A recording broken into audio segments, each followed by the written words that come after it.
Before we begin, thank you very much to Blaze Rider for joining the Patreon campaign. Thank you very much for the help. Thank you very much for the contribution. Always appreciated. Thank you very much for supporting the channel and ensuring that I can keep doing this one-man pony show for everybody. So, I showed this off during my Orlando Getaways, like, Transformer Tales. At least the stuff that was in character for the channel. And I was curious about this because this is a Universal Studios exclusive for the gift shop at Transformers The Ride 3D. Unfortunately, this is not actually an exclusive because this is just Dark of the Moon Bumblebee in a brand new box. But exclusive because it's the only place to buy it now as a completely sealed official product, I guess, but this thing fascinates me for a few reasons we'll get into, but I have two major things about this that I want to know.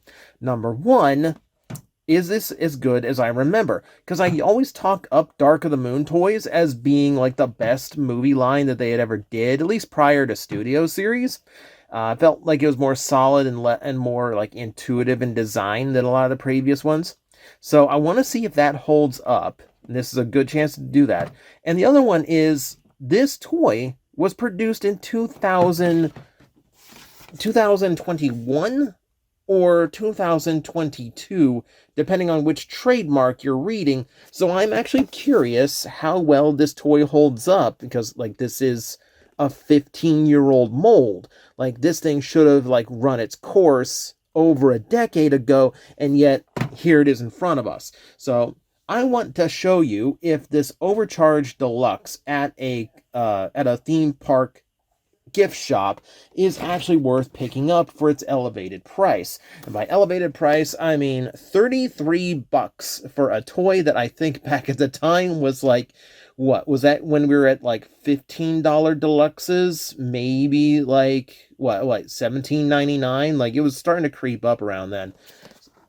But yeah, we're going to see if this toy actually is still kind of worth that. Now, keep in mind, a brand new unopened version of the original Dark of the Moon release can sell on eBay for like as much as $50. So 33 by comparison, if you want a fresh copy of the toy, is not actually terrible, especially with the deluxe prices at retail creeping up.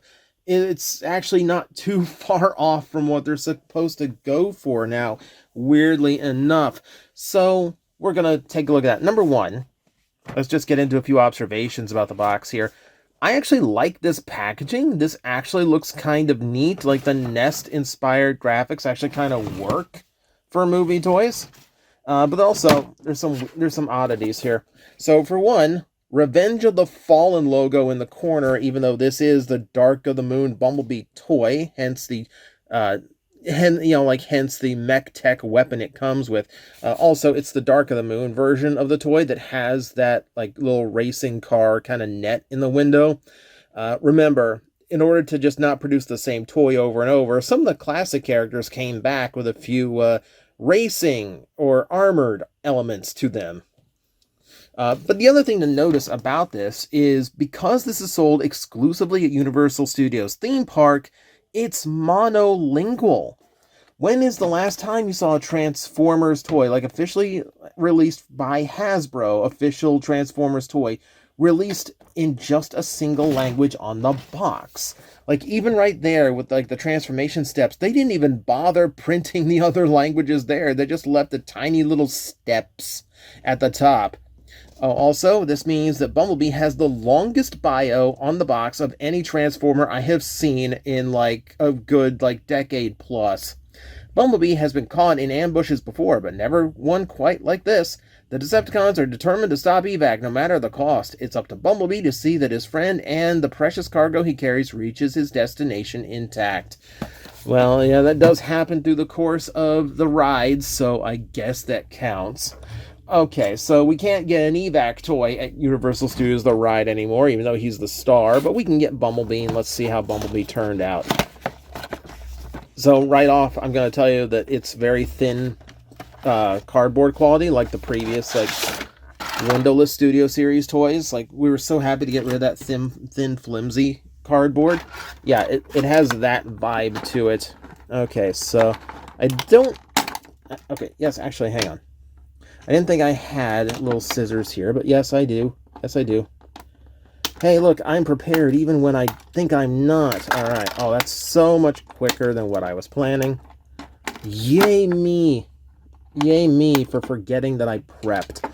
Okay, mech tech weapon aside, figure aside. Okay, the fact that it's holding all of its joints right out of the box is a good sign. I'm going to set you down right there. Let me clean up just a little bit so I don't have all these little, like, residual twist ties falling inside the stage. That would be very awkward. That would be very unfortunate. Okay, get those out of the way.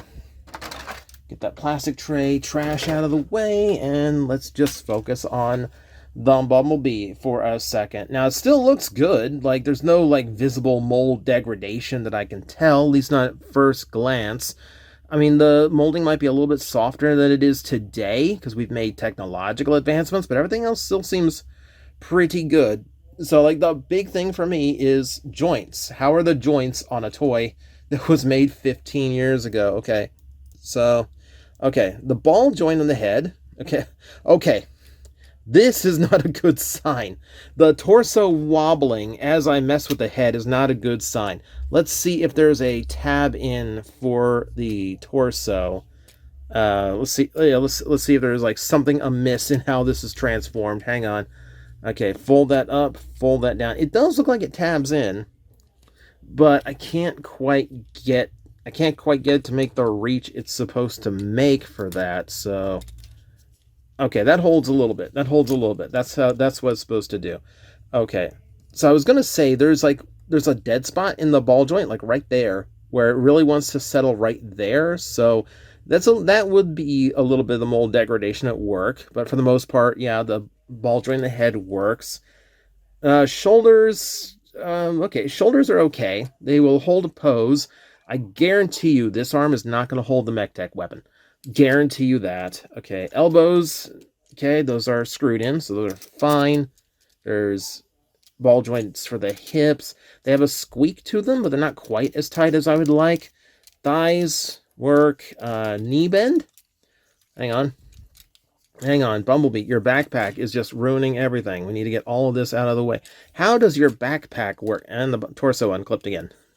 This is going splendidly for you, Bumblebee. I'm trying to be a defender here. Like, for once, I'm trying to defend a movie Bumblebee, and, like, you're not doing me any favors by just being, like, this rickety mess. Yeah, okay, how is it supposed to... Okay, I don't know how that's... Okay, we'll get it out of the way. We'll get it out of the way. Okay, waist joint's okay. Alright, we're supposed to check the knee bend, which I guess would help if we get these pieces up, because those are supposed to rest on the thigh. Knees feel okay. Okay. There's no ankle tilt because old toy. Okay, so the joints are definitely not as tight as I would like for a fresh copy of a figure, but then again, we kind of knew that going in. This is an older toy. They did use this a lot, so no huge surprise there. Okay, here's the test. We're going to plug a mech tech weapon into his available ports. He can't hold it by the hand because they went with normal looking hands. But okay, so left arm, okay, that holds it, and that's a big weapon, so that's confident. Okay, let's see, because I predicted this one is going to be a little bit too weak for that. So we're gonna, oh, yep, just like that. Yeah, that shoulder got no shot. That shoulder has no shot whatsoever. And this is still coming undone. Do I have to check, like... I guess I might have to do the dreaded thing and check the instructions to see how this is supposed to be done. It has been a hot minute since I messed with one of these. So, honestly, I'm not sure if I'm going to be able to remember how to transform it correctly, let alone what the backpack is supposed to do, because it keeps falling. There is a spring to it, so it looks like it's supposed to be, like, spring-locked into that position, but it doesn't.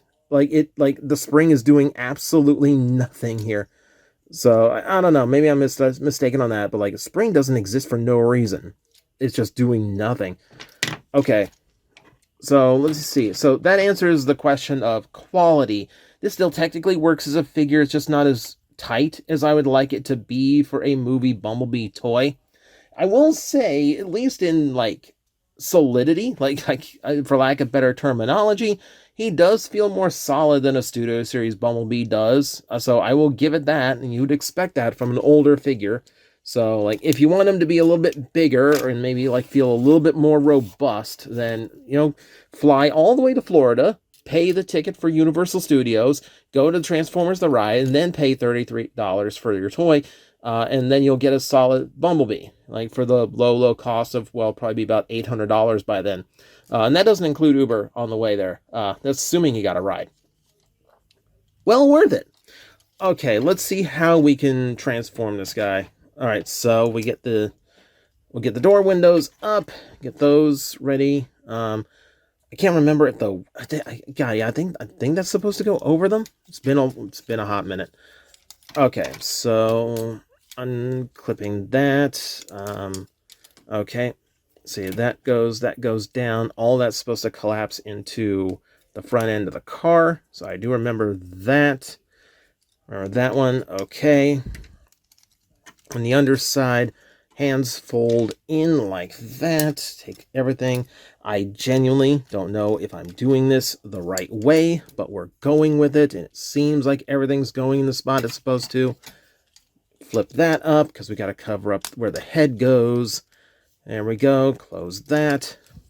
So at the very least, if I do manage to do this on screen after like over a decade since I've actually messed with one of these, that at least proves my point about these being more intuitive than than modern Transformers of this design.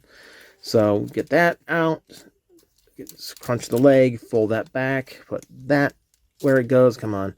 I know you can do it. I know it. There you go. There you go. We believed in you. Rear tab, please. Thank you. Close everything up. Oh, okay. I don't know for sure. I don't know if geez, I guess I should have taken a better look at the box before I ditched it. What did I do with the box? Is the net supposed to go over or under the windows? Okay, the windows aren't supposed to be up at all. I forgot the windows are just cosmetic for robot mode, because it's supposed to be the Bumblebee wings. Right. Okay, so added a step that wasn't necessary. That's on me. Oh, come on, close up completely. Don't do this gappage thing. Or do the gappage thing, because we're trying to see how well this toy survived after being in use for so long. Okay, so again, without having the original toy on hand, it is hard to really determine how well this toy has survived over the years, but like it's okay. I'm getting a lot of like little gap problems that I would really like to see shored up. I can't remember if the original toy did that or not. I would need to have a fresh copy here, and I'm not paying $50 for that. I would do a lot for you guys. I'm not buying this toy twice for the sake of that comparison. But okay, can we? Yeah, see, the gaps like that feel like I can do better. Like when I can see over here, it's okay. So there might be some like little like alignment issues going on, but there's not really a lot to like misalign. That was the other thing about toys from this era, was they tended to just kind of work, like you just put things together where they're supposed to go and they stay. And like even in like toys like this that rely so much on like tabs and small pins, which was not the standard for Transformers until the movies came around. Like this should still be like holding together a little bit better than this. I feel like the gaps should be a little less noticeable here. We do have a few more things we have to test out. First off, I do remember what the spring in the middle was for. It was for this little trap door that holds the car's gun. And I hate when Transformers do this. It always looks silly. But at the very least, I am happy that okay, thank you for that. Can I see that again? Can you do that again for me? Like, there we go. Come on. Come on, I believe in you. There you go. Oh my, he wants to be an innie so bad. Okay, so maybe there are little things on this toy that haven't aged all that well. Okay, what about the mech tech? What about the mech tech? Okay, the mech tech works fine. The mech tech works fine. I feel like this gimmick missed its heyday, because if this had come out in the era of the fidget spinner, and your Transformers just came with these like little like stim toys, that just like did the funny thing when you pulled the thing, like I feel like people would have bought them just to have these little fidget toys on the desk. I see that they have not fixed the one main grievance these toys always had, though, which was the inability to lock into their other positions. That's such a huge oversight. Like, I like mech tech as a gimmick, because, like, that's kind of a neat looking, like, heavy machine gun type thing, and then that's just a massive blaster. Like, that, you go from, like, rapid fire to shotgun, and that's pretty cool, except for the fact that it doesn't stay that way. It's so close to being just such an ideal gimmick. Out of the way, doesn't interfere with the main toy, does a cool little thing, but they botched it. They just couldn't quite get that one little thing to work. Okay, so honestly, to be completely transparent about this toy, I didn't pay $33 because my friend who got us into the park in the first place could also get us a discount. So thank you. Thank you for that. And I don't know, like, I think even for the price I paid, like, it doesn't feel as good as I would like it to. It's not surprising. Let's put it that way. I am not surprised by the quality or lack thereof of the figure. It is an old mold, and they've been using it for years at the studio, at the theme park, at Universal Studios, to keep like something exclusive in stock at the gift shop. When they run that mold all the way through, or when they finally decide like to move on from it, I can't imagine what it gets replaced by, but hopefully something a little bit fresher than this. Like, yeah, it's neat to be like in the presence of a 15-year-old figure that was apparently produced just a few years ago and is still fresh and new, but if the quality isn't like what it used to be 15 years ago, maybe come up with something new. Or, oh, I don't know, start making evac toys again. He's only the star of the show. So that's my curiosity sated. For anyone else who was curious when I showed that off in the Orlando video, I hope your curiosity is satisfied now as well. So thank you all for watching, and as always, I will see you next time. Hello everyone, I am Astral Agent Magnetar, a Tokusatsu VTuber, and I am streaming 4 times a week over on Twitch, Monday, Tuesday, and Wednesday afternoons, and a special late night one on late Friday/early Saturday. So come watch, come hang out, and let's make an impact together.